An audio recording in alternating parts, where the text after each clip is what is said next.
अब यहाँ पर बच्चों चौथा दृश्य शुरू हो रहा है। वो दोनों कुम्हार के पास बर्तन लेने गए हैं। क्या है? कुंभकार घट रचनाया लीनम गायति। वो बर्तन बनाने मतलब मटकों को बनाने में लीन है, अपने काम में रत लगा हुआ है और कुछ गा रहा है। क्या गा रहा है? ज्ञात्वा अपि जीवका हेतुः रचयामि घटनाहं जीवनम भंगुरम सर्वम यथा मृतिका घटः। क्या कह रहा है? यथा एष मृतिका घट। यहाँ पर देखिए अन्वय भी दिया गया है। ये अन्वय आपको परीक्षा में करने के लिए आता है।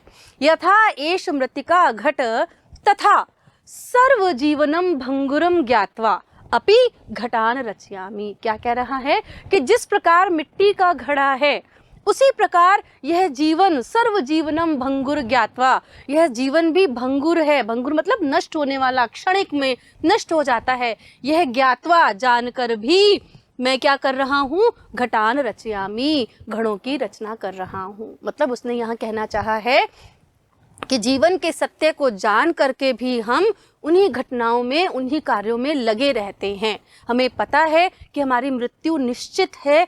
हमें जो जीवन मिला है वो क्षण भंगुर है, क्षण में नष्ट होने वाला है। हम कभी भी मृत्यु को प्राप्त हो जाएंगे, पर फिर भी हम समाज में अपनी जो जिम्मेदारियां हैं उन्हें पूर्ण करने के लिए धन को एकत्रित करते हैं, सहेजते हैं, लोगों से लड़ते हैं, झगड़ते हैं, बहुत सारे क्रियाकलाप करते हैं, जबकि पता है कि हमारे साथ कुछ भी नहीं जाएगा। फिर से देख लेते हैं बच्चों इसको एक बार। यथा एष मृतिका घटः, जिस प्रकार यह मिट्टी का घड़ा है, मतलब नश्वर है, क्षण भंगुर है, क्षण में टूट जाएगा, वैसे ही तथा सर्व जीवनम भंगुर ज्ञात्वा, पूरा जीवन भंगुर है, क्षण भंगुर है, क्षण में नष्ट होने वाला है। ज्ञात्वा, यह जान करके भी मैं घटान रचयामि, मैं घड़े की रचना कर रहा हूँ। चंदन कहता है ये देख करके, नमस्करोमि तातः। तातः चाचा जी, मैं आपको नमस्कार करता हूँ। पंचदश घटान इच्छामि। पंचदश कितने भैया? 15। 15 घड़े चाहता हूं, मतलब मुझे 15 घड़े चाहिए। किम दास्यसि, क्या आप देंगे? अब जो देवेश है वो कुंभकार है, जो कुम्हार है। कथम न, क्यों नहीं? विक्रयाणाय एव एते, बेचने के लिए ही तो है ये। विक्रयाणाय, बेचने के लिए ही, एव ही एते, ये हैं। ग्रहाण घटान, मटके ले लो। 50 रूप्यकाणि च देहि, और 500 रुपए मुझे दे दो। क्या कह रहा है? ये घड़े बेचने के लिए ही तो है, ले लो घड़े और मुझे 500 रुपए दे दो। चंदन कहता है ठीक है, साधु, ठीक है। परम मूल्यम तो दुग्धम विक्रीय एव दातुम शक्यते, पर जो मटकों का मूल्य है वो तो मैं दूध बेचकर ही देने में सक्षम हूँ। क्या कह रहा है? ठीक है 500 रुपए, पर मूल्य तो दूध बिकेगा, बेच करके ही दातुम देने में मैं सक्षम हूँ, तभी दे सकूंगा जब मेरा दूध बिक जाएगा। देवेश क्या कह रहा है? क्षम्यताम पुत्र, क्षमा करो पुत्र। मूल्यम बिना तू एकमपि घटम न दास्यामि, मूल्य के बिना तो मैं एक घड़ा भी तुम्हें नहीं दूंगा। अब उन्हें घड़े चाहिए, पैसे हैं नहीं, कुम्हार दे नहीं रहा, तो मल्लिका क्या करती है? मल्लिका स्वाभूषणम दातुम इच्छति, मल्लिका अपना कोई आभूषण उसे देने की इच्छा करती है। क्यों? क्योंकि आभूषण सोने के हैं, कीमती हैं। तो कहती है कि इसको ऐसा करती हूँ, आभूषण दे देती हूँ, ताकि रुपये जब तक देंगे तब तक ये आभूषण रख लेगा अपने पास। कहती है तात यदि अधुनेव मूल्यम आवश्यकम, यदि अभी ही, अधुनेव, अधुना एव, दो शब्दों से मिलकर के बना है, अधुना जमा एव, तो अगर अभी ही मूल्य आवश्यक है तरही तो ग्रहण एतत् आभूषणम, आप ये आभूषण ग्रहण कर लीजिए। मतलब अभी तुम्हारे पास नकद पैसे हैं नहीं, तो आप ऐसा करो, ये आभूषण रख लो, जब पैसे आएंगे तो मैं आपको पैसे दे जाऊंगी। तो वो क्या कहता है कुंभकार देवेश पुत्र के, ना हम पाप कर्म करोमी, अरे पुत्री मैं ये पाप कर्म नहीं करता। क्या पाप कर्म? कि पैसों के बदले मैं किसी महिला के आभूषण उतरवा लूं। कथमपि नेच्छामि त्वाम आभूषण विहीना, कथमपि किसी भी तरीके से नहीं, न इच्छामि, इच्छा नहीं करता हूँ, त्वाम, तुमको, आभूषण विहीनाम, आभूषण से विहीन करना, मतलब मैं तुम्हें आभूषण से रहित करना, इस तरह की तो कोई इच्छा नहीं करता हूँ। नयतु यथाभिलिषत घटान, क्या करो तुम जितना भी तुम्हें मटके चाहिए ले जाओ। दुग्धम विक्रीय एवं घट मूल्यम ददातु, दूध बिक जाए तब तुम मुझे इन घड़ों का मूल्य दे देना। मैं तुम्हारे आभूषण नहीं चाहता भाई, ये पाप मेरे सर पे मत चढ़ाओ, तुम तो घड़े ले जाओ, जब दूध बिके तो मुझे पैसे दे देना। उभौ, उभौ मतलब दोनों, पति पत्नी दोनों कहते हैं धन्योसी तातः धन्योसी, अरे चाचा जी आप धन्य हैं आप, बहुत अच्छा किया आपने। अब है पांचवा दृश्य। अब क्या हुआ, एक महीना बीत गया। मासांतरम संध्या काला, एक महीने बाद की संध्या का समय है, शाम का समय है।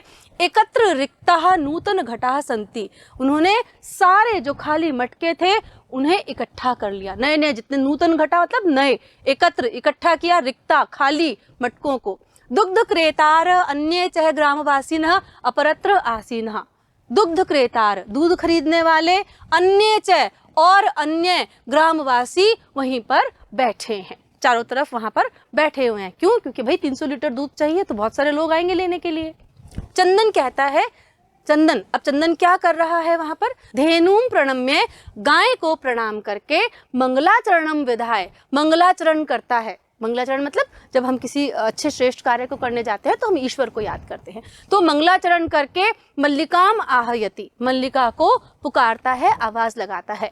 मल्लिके सत्वरम आगच्छ, अरे मल्लिका, सत्वरम मतलब जल्दी आओ, शीघ्र आओ। मल्लिका कहती है आयामी नाथ, अरे स्वामी आ रही हूँ। दोहनम आरभस्व तावत, तब तक तावत तब तक, दोहनम आप दोहनम आरंभ कीजिए, जब तक मैं आ रही हूँ तब तक आप दूध निकालना शुरू कीजिए। चंदन यदा धेनो समीपम गत्वा, अब चंदन के साथ क्या हुआ, जब वह धेनु के समीपम, धेनो षष्ठी विभक्ति एक वचन बच्चों, जब गाय के समीप जाकर, गत्वा मतलब जाकर, गम धातु कत्वा प्रत्यय, दोग्धुम इच्छति, जब उसने दूध निकालने की इच्छा की, तदा धेनु पृष्ठपादेन प्रहरति, तब धेनु ने क्या किया, गाय ने क्या किया, पीछे के पैरों से उसे प्रहार किया, मारा। चंदनश्च पात्रेण सह पतति, चंदनश्च च चंदनः, अगर इसको हम अलग अलग करेंगे बच्चों यहाँ पर, तो यहाँ पे चंदन में विसर्ग आ जाएगा और च अलग हो जाएगा, तो और चंदन क्या था, और चंदन पात्रेण सह, बर्तन के सहित गिर जाता है। जैसे ही वो दूध धोने के लिए गाय को हाथ लगाता है, गाय अपने पीछे वाले पैरों से उसको मारती है और चंदन बर्तन के समेत नीचे गिर जाता है। नंदिनी दुग्धम देही, अरे नंदिनी दूध दो, किम जातम ते, तुम्हें क्या हुआ है। पुनः प्रयास करोति, फिर से कोशिश करता है। नंदिनी चह पुनः पुनः पाद प्रहारेण ताड़यित्वा चंदनम रक्त रंजितम करोति, नंदिनी क्या करती है, पुनः पुनः, और नंदिनी च, और नंदिनी बार बार पैरों के प्रहार से ताड़यित्वा मार कर चंदन को रक्त रंजितम लहू लुहान कर देती है। जैसे ही वो दूध निकालने जाता है फिर उसको मारती है, फिर उसको मारती है, बार बार मार करके उसका खून निकाल देती है, इतना मारती है। हा हतो अस्मि, अरे मुझे मार दिया। चीतकारम कुर्वन् पतति, चीख कर क्या करता है, गिर जाता है। चीतकारम कुर्वम, चीख करके गिर जाता है। सर्वे आश्चर्याणेन चंदनम अन्योन्यम च पश्यन्ति, सभी आश्चर्यचकित होकर चंदन को और ये सब कुछ को देखते हैं। जो वहां घटना चल रही थी उसको सब आश्चर्यचकित होकर देखते हैं, भाई क्या बात है, गाय से दूध निकालने जा रहा है, गाय उसको मार रही है। इतने में मल्लिका चीतकारम श्रुत्वा झटिति प्रविश्य, मल्लिका चीख सुनकर, श्रुत्वा श्रु धातु कत्वा प्रत्यय बच्चों इसमें, झटिति झट से, शीघ्रता से, प्रविश्य प्रवेश करती है। प्र उपसर्ग विष धातु ल्यप प्रत्यय, प्र उपसर्ग विष धातु ल्यप प्रत्यय, प्रविश्य। नाथ किम जातम, अरे स्वामी क्या हुआ, कथम त्वम रक्त रंजितः, तुम ये लहू लुहान कैसे हो गए, खून से लथपथ कैसे हो गए। चंदन कहता है धेनु दुग्धम अनुमति एव न ददाति, गाय दूध धोने की अनुमति दे ही नहीं रही है। दोहन प्रक्रियाम आरभमाणम एव ताड़यति माम, क्या किया, जैसे ही मैंने दोहन क्रिया शुरू की, शुरू करते ही, दोहन प्रक्रिया शुरू करते ही, ताड़यति माम, मुझे मारती है।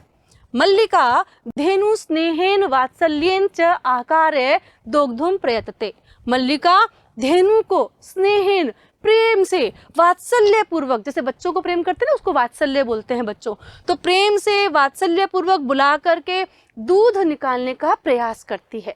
किंतु धेनु दुग्धहीना एव इति अवगच्छति, लेकिन वो जान जाती है, अवगच्छति, लेकिन वो जान जाती है कि धेनु तो दुग्धहीन है, धेनु में तो, गाय में तो दूध बचा ही नहीं है, उसका दूध खत्म हो गया है, सूख गया है। मल्लिका चंदन को कहती है, नाथ अत्यनुचितम कृतम आवाभ्याम, आवाभ्याम मतलब हम दोनों के द्वारा बहुत ही अनुचित कार्य किया गया है, हमने बहुत गलत किया। मास पर्यंतम धेनो दोहनम न कृतम, की, यत का मतलब होता है की, हमने पूरे महीने गाय का दोहन ही नहीं किया, हमने गाय का दूध ही नहीं निकाला। सा पीड़ा अनुभवती, अब उसे पीड़ा हो रही है, वह पीड़ा का अनुभव करती है, इसलिए क्या कर रही है, वो मार रही है, इसलिए वो हमको ताड़ कर रही है, ताड़यती मतलब मार रही है, हम पर प्रहार कर रही है। क्या कहता है चंदन, देवी मयापि ज्ञातम यत, अरे देवी मेरे द्वारा भी यह ज्ञात हो गया है, मतलब मुझे भी पता चल गया है कि अस्माभि सर्वथा अनुचितमेव कृतम, कि हमारे द्वारा सबसे ज्यादा अनुचित कार्य किया गया है, कि पूर्ण मास पर्यंतम दोहनम न कृतम, कि हमने पूरे महीने तक इसका दूध निकाला ही नहीं। अतएव इयम दुग्धहीना जाता, इसलिए अब ये दुग्धहीन हो गई है। सत्यमेव उक्तम, सत्य ही कहा गया है। बच्चों देखिए अब यहाँ पर एक श्लोक आया है, कार्यम अद्यतनीयम यत् तद्देव विधीयताम विपरीता गतिर्यस्य सह कष्टम लभते ध्रुवम। अन्वय है बच्चों इसका, यत् अद्यतनीयम कार्य तत् अद्येव विधीयताम, मतलब जो कार्य अद्यतनीयम आज ही करने योग्य है, जो कार्य यत् जो आज ही करने योग्य कार्य है, तत् अद्येव उसको आज ही विधीयताम करना चाहिए, जो कार्य आज का है उसे आज ही करना चाहिए।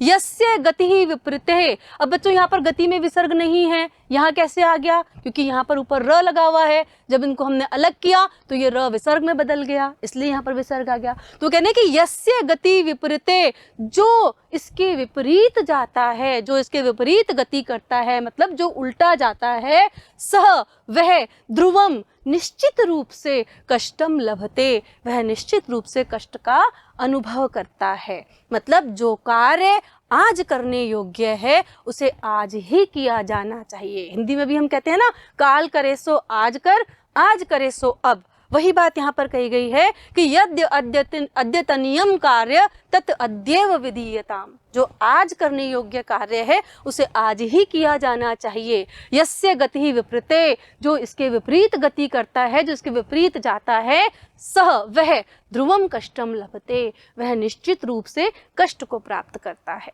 मल्लिका कहती है, आम भर्तः सत्यमेव, बिल्कुल ठीक स्वामी, आपने बिल्कुल सत्य ही कहा है। मयापि पठितम यत्, मेरे द्वारा भी एक जगह पढ़ा गया था। अब एक अन्य श्लोक आएगा, यहाँ पर ये चंदन ने बोला है कि जो कार्य आज करने योग्य है वो आज ही करना चाहिए। अब यहाँ पर मल्लिका कह रही है कि मेरे द्वारा भी पढ़ा गया था कि सुविचार्य विधातव्य कार्य कल्याण कांकिणा यह करोत्य विचारये तत् स विशीदति मानवः, अर्थात कल्याण कांकणीशा कार्य सुविचारे विधातव्यम, कि कल्याण की इच्छा से जो कार्य किया जा रहा है, कल्याण कांकिशिणा मतलब कल्याण की, किसी दूसरे के परोपकार के लिए या अच्छी इच्छा से भी जो कार्य किया जा रहा है, सुविचार्य एव विधातव्यम, उसे भी अच्छी तरह से विचार करके ही करना चाहिए। यह मानवः एतत् अविचार्य करोति सह विशदति, जो व्यक्ति बिना विचारे इस कार्य को करता है वह निश्चित रूप से दुखी होता है, परेशान होता है, कष्ट को प्राप्त करता है। मतलब अगर हम किसी के कल्याण के लिए, किसी के अच्छे के लिए भी कोई कार्य कर रहे हैं तो पहले हमें सोचना विचारना करना चाहिए, तभी हमें सही कदम उठाना चाहिए। अन्यथा हम दुख को ही प्राप्त होंगे। फिर से देख लेते हैं बच्चों एक बार।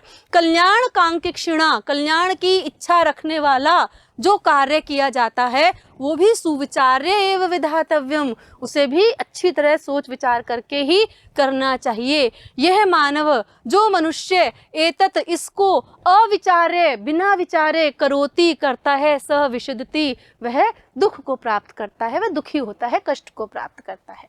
वो कह रहे हैं कि ऐसा मैंने पढ़ा था किंतु प्रत्यक्षम अद्य एव अनुभूतम एतत्। क्या कह रही है मल्लिका कि मैंने इसे पढ़ा था किंतु आज तो प्रत्यक्ष ही मैंने इसका अनुभव कर लिया। किंतु प्रत्यक्षम साक्षात अद्य आज ही अनुभव हो गया मुझे। सभी क्या कह रहे हैं, दिनस्य कार्य तस्मिन्नेव दिने कर्तव्यम। अब सब लोग क्या कह रहे हैं ये बात सुन करके कि जो दिन का कार्य है तस्मिन्नेव उसी ही दिन कर्तव्यम करना चाहिए, मतलब रोज का जो कार्य है वो रोज ही करना चाहिए। यह एवं न करोति, जो इस तरीके से नहीं करता है, इस प्रकार से नहीं करता है, सह कष्टम लभते ध्रुवम। ध्रुवम का मतलब होता है बच्चों निश्चित रूप से, वह निश्चित रूप से कष्ट को प्राप्त करता है। मतलब जो हमारा रोजाना का कार्य है वो हमें रोज ही करना चाहिए, अन्यथा जो ऐसा नहीं करता वो कष्ट को प्राप्त करता है निश्चित रूप से। अब क्या होता है, जवनिका पतनम, नाटक चल रहा था ना बच्चों ये, तो अब क्या होता है, पर्दा गिर जाता है। पर्दा गिरने के बाद सभी मिलकर के गाना गाते हैं, आदानस्य प्रदानस्य कर्तव्यस्य च कर्मण क्षिप्रम क्रियमाणस्य काल पिबति तद्रसम। क्या कह रहे हैं, क्षिप्रम अक्रियमाणस्य आदानस्य प्रदानस्य कर्तव्यस्य च कर्मणः तद्रसम कालः पिबति। वो कह रहे हैं कर्तव्य और कर्मों का आदान प्रदान शीघ्र ही कर लेना चाहिए। मतलब हमारे जो काम हैं, हमारे जो कर्तव्य हैं, उन्हें हमें क्षिप्रम शीघ्र ही कर लेना चाहिए, समय पर कर लेना चाहिए। क्षिप्रम का मतलब होता है समय पर, हर कार्य को समय पर कर लेना चाहिए। मतलब कर्तव्य और कर्मों का जो आदान प्रदान है, ये करना है, ये नहीं करना है, यहाँ जाना है, वहाँ जाना है, हम कल पर टालते रहते हैं ना कि कल कर लेंगे, कल कर लेंगे, कल पढ़ लेंगे, कल चले जाएंगे, नहीं। तो कह रहे हैं कि हमारे जो कर्तव्य हैं, हमारे जो कार्य हैं, उनका आदान प्रदान मतलब उनको करना क्षिप्रम समय पर जल्दी ही कर लेना चाहिए। अक्रियमाणस्य नहीं किए जाने पर तद रसम कालः पिबति। तद रसम का मतलब क्या है बच्चों, तत् रसम, दो शब्दों से मिलकर बना है तत् रसम। उसका रस क्या होता है, काल पी लेता है। मतलब समय बीत जाने पर वो कार्य उपयोगी रहता ही नहीं है। जब समय कहते हैं ना, अब पछताए होत क्या, जब चिड़िया चुग गई खेत। तो जब जो कार्य समय पर नहीं किए जाते उनका आनंद हम नहीं ले पाते, उन कार्यों को हम खुशी खुशी पूरा ही नहीं कर पाते। रस का मतलब है आनंद, तो हमें समय पर अपने कार्यों को पूर्ण कर लेना चाहिए, अन्यथा अक्रियमाणस्य नहीं किए जाने पर उसका जो रस है, उसका जो आनंद है, वो काल मतलब समय पी लेता है, उसका आनंद समाप्त हो जाता है। तो बच्चों इस नाटक से हमने ये सीखा कि हमें हमेशा सोच विचार कर कार्य करना चाहिए, बुद्धिपूर्ण कार्य करने चाहिए, अन्यथा हम अपनी ही कार्यों को अनुचित तरीके से करके दुख और हानि उठाते हैं।